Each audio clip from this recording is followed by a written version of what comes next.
Man, art school, it isn't what you think it is, man. It really isn't. Hey guys, my name is Ibraz, and for today's video, I want to talk about my experience going to art school. If you guys don't know, I attended to SAIC, School of the Art Institute of Chicago, one of the most prestigious and best art schools in America.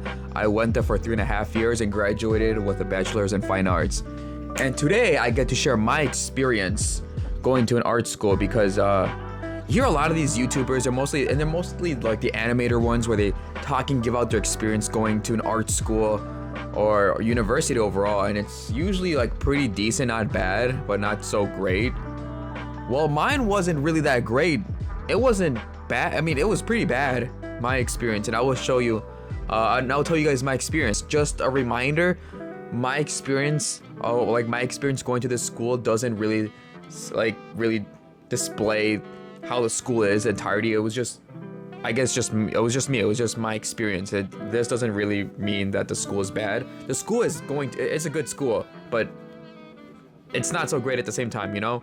So you know what? I'm not gonna confuse you guys any further than that. I'm just going to jump in straight right into this video.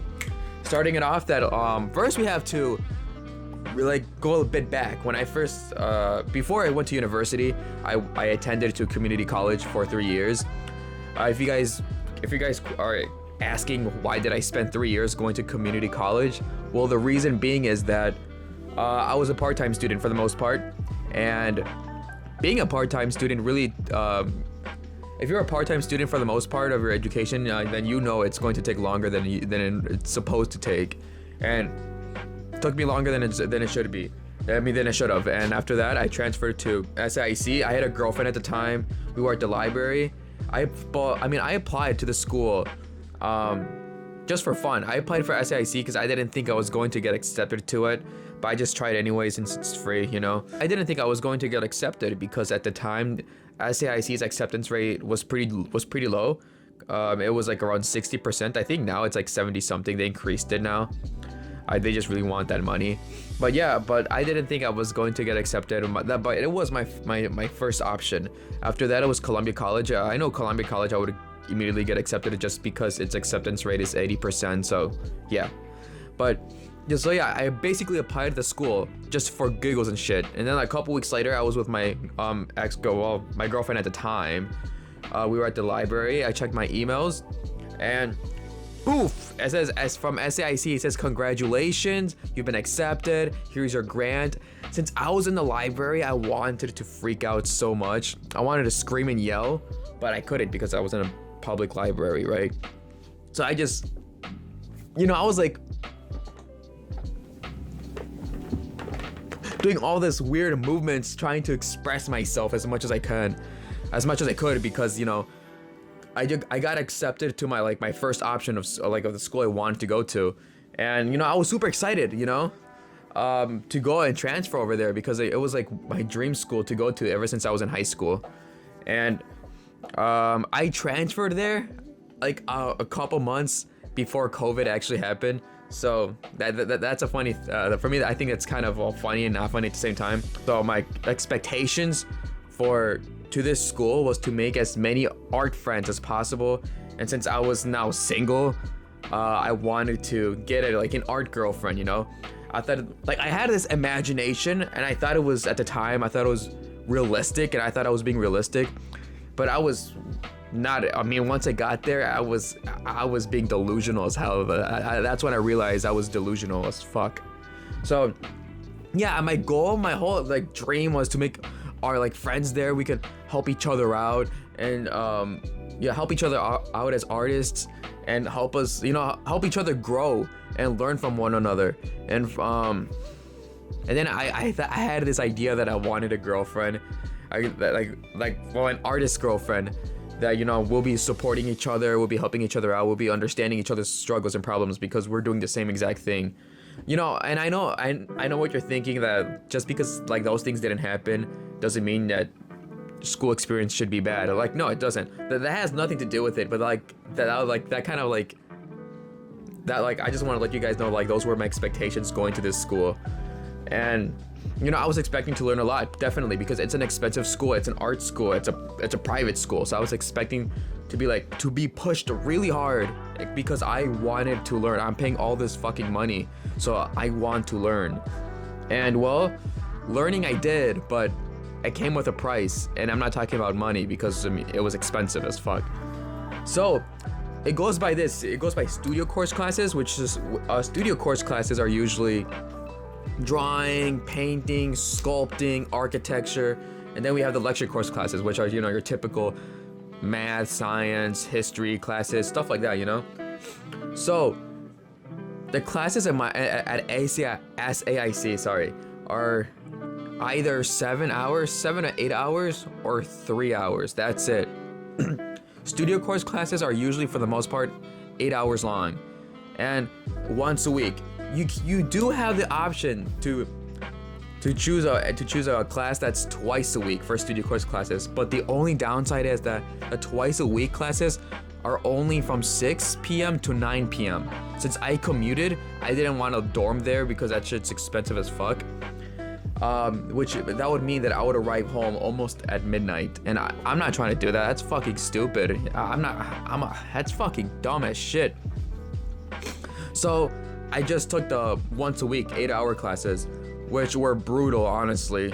It's they're all from 9 to 5, but once COVID began, the classes were 9 to 4 now, so they just shortened it just to 1 hour. It was, I mean, why shorten it? Why shorten the class 1 hour?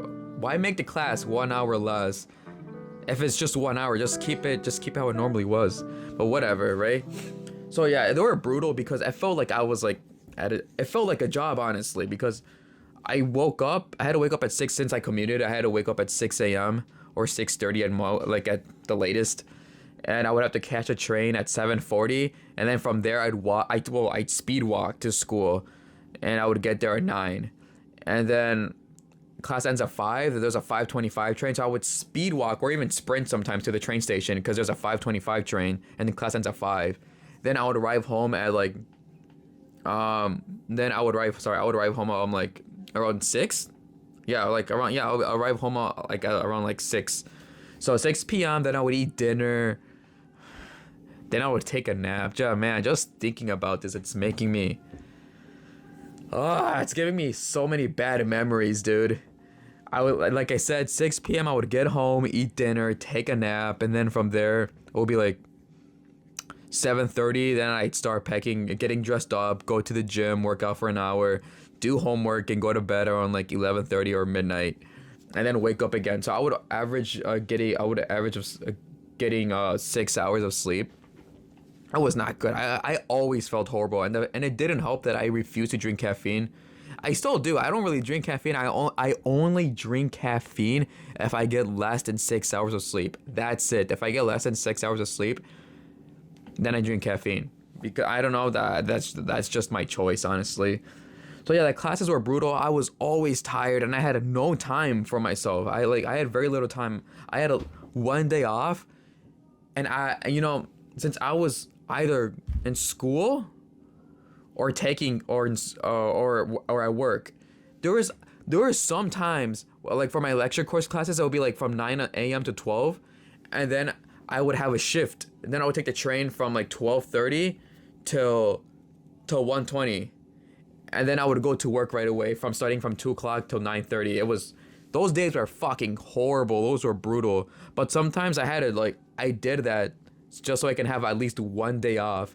And those 1 days off, you would think that I would freaking, I don't know, freaking go out, have fun. Like, no, I was way too exhausted and way too busy. On my day off, I would just sleep, play games, and just do homework.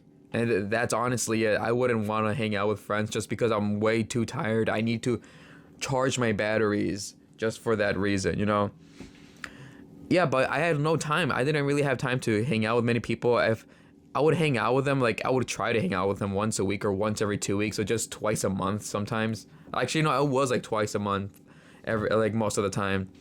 And I was never able to visit my family, my cousins or uncles and my aunts. I wasn't never really able to visit them because my parents and my brothers, they would all go to visit to visit my our cousins every Saturday, and I had to work. Those were the days I worked the weekend, Saturday and Sunday, and because of that, I was like I said, I was in university for 3.5 years, and it really. It really impacted me because I it's because my grandparents they were old.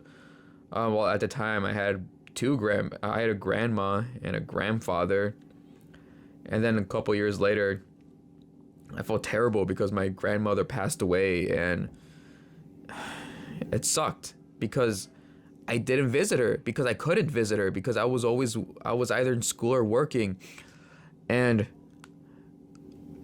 I felt like the school really just took control of my life to the point where I wasn't able to visit my family, and because of that I wasn't able to say at least goodbye to my grandmother, or tell her that I love her. And even now it hurts. It sucks a lot because she was such a great woman, one of the best people I've ever met in my life, and she was so nice but at the same time harsh, but it's because she loved you. She was such an amazing human being, and the fact that I was not able to see her for consecutive years because of that fucking school, it was just way too, it was ridiculously fucking busy, and it just kept you busy. I know like most schools do, but this one really kept you busy. Like I said, you would be up at 6 a.m. and you don't get home until 6 p.m. So you were gone for like 12 hours of the day, and then after that it's just eating, homework. But I mean, for me, it consumed more time because I chose to work out, because I prefer, I will always prioritize my physical health over anything, honestly, except for family, of course. But yeah, it just sucked. And you would think that after that I would, change my priorities and prioritize work over family. But the thing is, I tried asking my boss at the time that if I could have at least Saturdays off, and I told her I'll come in any other day, just can I at least have Saturdays off? I want to visit. I want to have time to see visit my family. And well, they cut it. She couldn't, and even right now she still can't. I still have the same boss. Reason being is because nobody wants to fucking work Saturdays, especially closing on a Saturday. That's what I did. I still do close on Saturdays. But at least now this time, since I'm done with school, I can actually I was able to visit my grandfather and say goodbye to him, because he was going back to Mexico. Because during the summer he comes over to the U.S. because it's nice and warm, but then once fall hits, it starts to get cold, and his bones can't handle it, so he goes back to Mexico. So before he left, I was at least able to visit him a couple times and say goodbye. And I told him that I will visit Mexico, because I haven't been to Mexico for like 12 years and 12 years, because just life and school. So yeah, it just sucked, the school really just took control of my life, and I really couldn't do much about it besides just suck it up. Yeah, that's just how it is, man. It just sucked. Just letting you know, if you plan on attend SAIC, just know that like it comes with a price. Just the price is that you will have like absolutely almost no time for yourself or for your friends and loved ones. I'm gonna switch to a much, I guess, brighter, happier tone, and that is the education. The education is top notch, kind of. So some professors will just like sugarcoat it, and they'll like your painting is ass and dog shit, but they'll come up to you and they'll just say, your drawing really reminds me of this artist. That's sugarcoat for your drawing. Your painting looks like dog shit. So here's another artist that also makes work and makes a living out of making shitty ass drawings and paintings. There's some professors. A lot of professors really do care. I have one. My favorite artist over there and professor. His name is Dan Gustin. This man would literally push you to your limit. So I had a bad habit of drawing really slow. I still do every now and then, But this guy noticed right away, and for 8 hours, he told me like, no, no, no. It's like, you're drawing too slow. I'm gonna make you draw faster. So I'm right-handed. For the rest of the class, for the rest of like 7 hours, he made me draw with my left hand, and that was horrible. But it worked. He made me snap out of my being able to draw like really slow, because he would tell me that like, you draw really well. You're good at drawing. You just draw really damn slow. And this guy would not sugarcoat it. He would like swear at you and everything. I didn't mind. I thought it was funny. I'm not a fucking pussy. But a lot of students, a lot of the students in that school are really huge fucking pussies. Just a little FYI. But like, how extreme this guy would go is that, let's just say you're doing a drawing and it looks bad. He thinks it looks bad. If he thinks it looks bad, then it's bad. So he would look at your drawing and be like, no, this is garbage. He would grab an eraser and he would start erasing all of your drawing. And he'll erase your progress and tell you to start all over, or he would just rip up the page and it'll show you like a new blank canvas and tell you start all over. Just like that. He would tell you that. I know that sounds kind of like extreme. Some people don't like that, but honestly, that pushed me a lot. That pushed me in a positive way. It made me want to show him that I'm capable, that I can do better, that I am good, that I am not someone to be pushed around with in terms of art. I will show you that I am a good artist. I am good.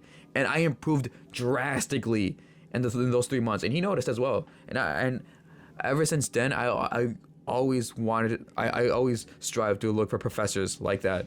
And I'm glad that my very last semester there, I had another professor. Her name is Karen Arzarnia. I'm sorry, professor. I can't pronounce. I don't remember your last name, but I do know that your first name is Karen. She was also really wanted to push you. She would show you, like, before class, she would show you like an hour of slides of human anatomy and the movements and how joints work. That helped a lot. She showed you PDFs, and it will be in Canvas, so every student can just view them, download them. I always did that. And then she would bring those skeleton figures, and then show you like how the movements and joints work, and tips and how you can draw like ligaments better. And that helped a lot. She was much nicer though than Dan Gustin. He wouldn't like tell you to start all over. He would just tell you like, she'll just point out your mistakes and tell you, like, she'll point out your mistakes and tell you that to fix it, erase it, and start all over, but politely. So this is going to be it for part 1. I'm going to make a part 2 because I don't want to talk for like 30 minutes. But I hope this video was somewhat entertaining to you guys. And like always, stay happy, stay positive, enjoy life, make your life that much better. Adios.